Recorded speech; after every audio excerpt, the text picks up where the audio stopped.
क्या आपने कभी सोचा है कि बादलों में बर्फ़ आता कहाँ से है और आसमान से बर्फ़ गिरता कैसे है? जैसे कि हमने पहले भी डिस्कस कर रखा है कि जो मैंने आप लोगों के लिए वीडियो बनाया था कि बादल आते कहाँ से हैं, बादल बनते कैसे हैं, आसमान में पानी आता कहाँ से है, बारिश कैसे होती है। वैसे आज हम बात करने वाले हैं दोस्तों कि आसमान में बर्फ़ कहाँ से आता है।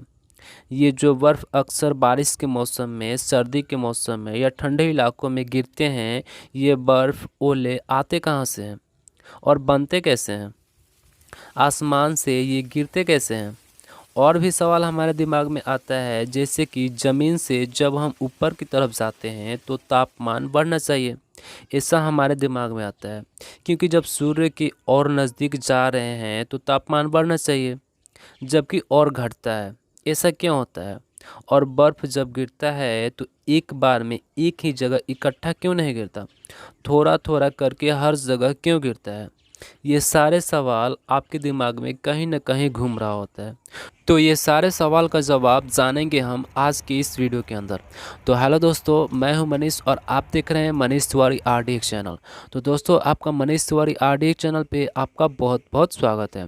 तो दोस्तों, आगे भी ऐसे फैक्ट नॉलेज पाने के लिए हमारे YouTube channel Manish Tiwari RDX को सब्सक्राइब करके बेल आइकन को प्रेस करना ना भूलिएगा, जिससे कि हमारे आने वाली वीडियो का नोटिफिकेशन आपको मिलती रहे। तो देर ना करते हुए चलिए वीडियो को स्टार्ट कर लेते हैं। जैसे कि ये तो हम सब जानते हैं कि बर्फ़ एक पानी की अवस्था है और ये पानी के जमने से बनती है। जब भी पानी का तापमान 0 डिग्री सेल्सियस से या इससे कम हो जाता है तो बर्फ़ बन जाता है। जैसे जैसे हम समुद्र तल से ऊंचाई की ओर जाते हैं, यानी कि ज़मीन से ऊंचाई की ओर बढ़ते हैं, तो तापमान धीरे धीरे कम होता जाता है और ये दो कारणों से होता है। पहला कारण गुरुत्वाकर्षण। पृथ्वी का गुरुत्वाकर्षण हवा को सतह के करीब खींचता है। और दूसरा कारण होता है घनत्व और वायु दाब की कमी के कारण। क्या आप भी जानते हो कि किसी वस्तु में मौजूद परमाणुओं और अणुओं की गति के कारण ही उस वस्तु का तापमान बढ़ता है, लेकिन आसमान में जो बादलों के बीच में ऐसा नहीं होता। जैसे जैसे ऊंचाई बढ़ती है, हवा में गैसों के अणुओं की मात्रा घटती जाती है।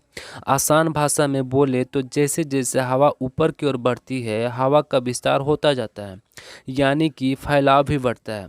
चूँकि वहाँ कोई भी चीज़ नहीं होती, यानी कि जैसे ज़मीन पे घर है, पेड़ पौधे हैं, बड़े बड़े इमारत हैं, लेकिन वहाँ खाली जगह होता है, तो हवा धीरे धीरे हर जगह फैलती जाती है और नाइट्रोजन, ऑक्सीजन और कार्बन डाइऑक्साइड जैसे गैस के अणुओं की एक दूसरे से टकराने की संभावना कम हो जाती है, जिसके कारण तापमान शून्य से भी कई डिग्री कम हो जाता है। यानी कि हवाओं का फैलाव होने के कारण तापमान नहीं बढ़ पाता और जिसके वजह से हवा में मौजूद नमी संघनित हो जाती है, यानी भाप वापस पानी में बदल जाता है और यह पानी की छोटी छोटी बूंदों के रूप में जम जाती है। इन जमी हुई बूंदों पर धीरे धीरे और भी पानी जमता जाता है और ये धीरे धीरे बर्फ़ के टुकड़ों का रूप ले लेती हैं। जब इन टुकड़ों का वज़न काफ़ी ज़्यादा हो जाता है तो नीचे गिरने लगते हैं। नीचे गिरते समय वायुमंडल में मौजूद गर्म हवा से टकराकर ये पिघलने लगते हैं और पानी की बूंदों के रूप में बदल जाते हैं, जो कि बारिश के रूप में नीचे गिरते हैं। लेकिन बर्फ़ के अधिक मोटे और भारी टुकड़े पूरी तरह नहीं पिघल पाते हैं। वे बर्फ़ के छोटे छोटे गोल गोल टुकड़े के रूप में ही धरती पर गिरते हैं, जिसे हम ओले बोलते हैं और बर्फ़ बोलते हैं, और जिसे हम बर्फ़बारी भी बोलते हैं। अब आपके दिमाग में एक सवाल तो ज़रूर आ रहा होगा कि जब बादल से बर्फ़ के कण नीचे गिरते हैं तो एक जगह ढेर के रूप में इकट्ठा क्यों नहीं होते? तो आपको बता दूं दोस्तों कि जब बर्फ़ के कण नीचे गिरते हैं तो ये आपस में एक दूसरे के साथ मिल जाते हैं, जिससे इनका आकार बढ़ जाता है। वहीं जब ये कण ज़मीन पर गिरते हैं तो हवा के चलते एक स्थान पर नहीं गिरते और जगह जगह बिखर जाते हैं और पूरे क्षेत्र में फैल जाते हैं।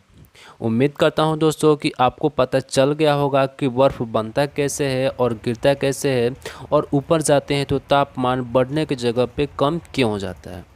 और यदि कुछ समझ में ना आया हो तो कमेंट बॉक्स में ज़रूर लिखें। तो दोस्तों आज की वीडियो में बस इतना है। अगर वीडियो पसंद आया तो प्लीज़ वीडियो को एक लाइक कीजिएगा और ऐसे ही फैक्ट नॉलेज पाने के लिए हमारे YouTube channel Manish Tiwari RDX को सब्सक्राइब कर लीजिएगा। तो चलिए आपसे फिर मिलते हैं अगले फैक्ट के साथ अगले वीडियो में। तब तक के लिए जय हिंद।